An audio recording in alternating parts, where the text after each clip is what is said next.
Donc on va continuer sur ce premier chapitre de probabilité et on va parler de quartiles pour des données groupées.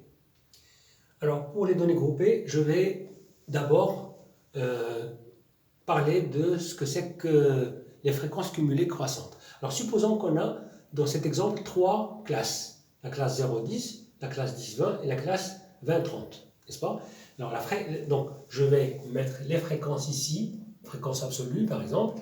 Donc il y a 7 observations dans la première classe, 3 dans la deuxième et 10 dans la dernière classe, n'est-ce pas? Alors c'est quoi les fréquences cumulées? Donc je vais commencer par le 7, je prends le même. Et là, pour cette deuxième valeur pour les fréquences cumulées croissantes, je prends 7 plus 3 et ça fait 10.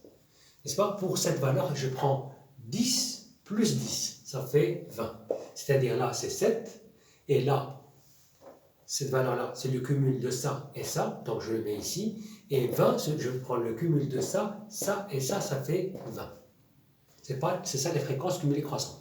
Alors je peux calculer les fréquences cumulées croissantes relatives. C'est-à-dire je vais diviser par la taille de l'échantillon. Je vais avoir ici 7 sur 20, là 10 sur 20 et là 20 sur 20. C'est-à-dire 100%. Donc c'est ça les fréquences cumulées croissantes.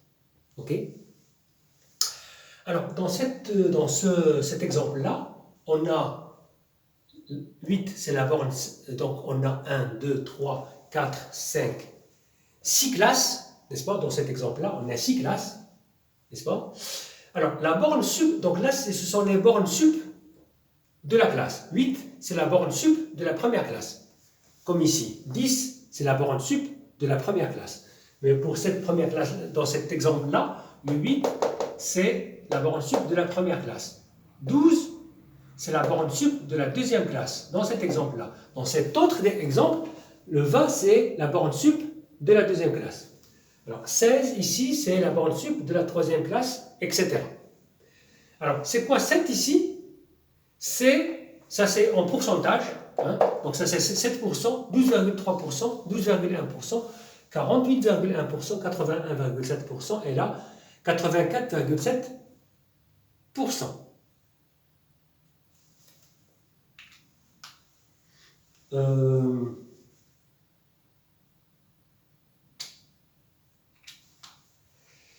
Et bien sûr, la valeur 50, c'est 100%. Donc ici, le 50, pour cet exemple-là, ça correspond à 30 pour cet exemple. Voilà. Donc ici, c'est le 100%. Hein. Donc c'est ce qu'on trouve ici. Et là, c'est 50%, etc. OK? Donc je prends les fréquences cumulées croissantes pour ces classes-là, pour ces 6 classes dans cet exemple-là. Ok? Alors, comment trouver le premier quartile? Q1. Par exemple, je vais voir la valeur, donc le premier quartile, je vous rappelle, c'est le point qui laisse à sa gauche 25% des observations, n'est-ce pas? Donc je vais voir 25%, elle est entre quelles deux valeurs? Donc je vais constater que 25% est là. Entre cette valeur et cette valeur, 25%. N'est-ce pas? Donc je vais dire que 12,1 correspond à 16. Ici. 48,1 correspond à 20. Et 25, qui est entre les deux, 25, correspond à la médiane. N'est-ce pas? Correspond à la médiane. Donc, pour trouver M, je vais utiliser ce qu'on appelle l'interpolation ou bien l'approximation par interpolation linéaire. Donc, ça consiste à quoi? C'est facile. Vous allez prendre les valeurs 21,5 ici, 21,1 ici, 48,1 là, n'est-ce pas? Je vais faire correspondre à 21,1 la valeur 16 et à la valeur 48,1 la valeur 20, n'est-ce pas? C'est comme ça, donc je vais avoir ce point et ce point.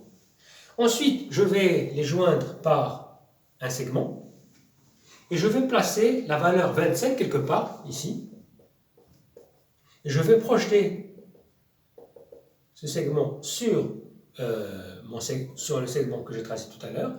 Et je vais prendre l'ordonnée de ce point. Alors ce point-là, c'est l'approximation de M. C'est une approximation de M. Parce que je vous ai dit, on ne peut pas l'avoir exactement, mais sur juste une approximation. Alors, pour trouver le M tilde, je vais considérer cet angle alpha, et je peux calculer la tangente alpha de deux façons différentes. Alors, je sais que la tangente alpha, c'est le côté opposé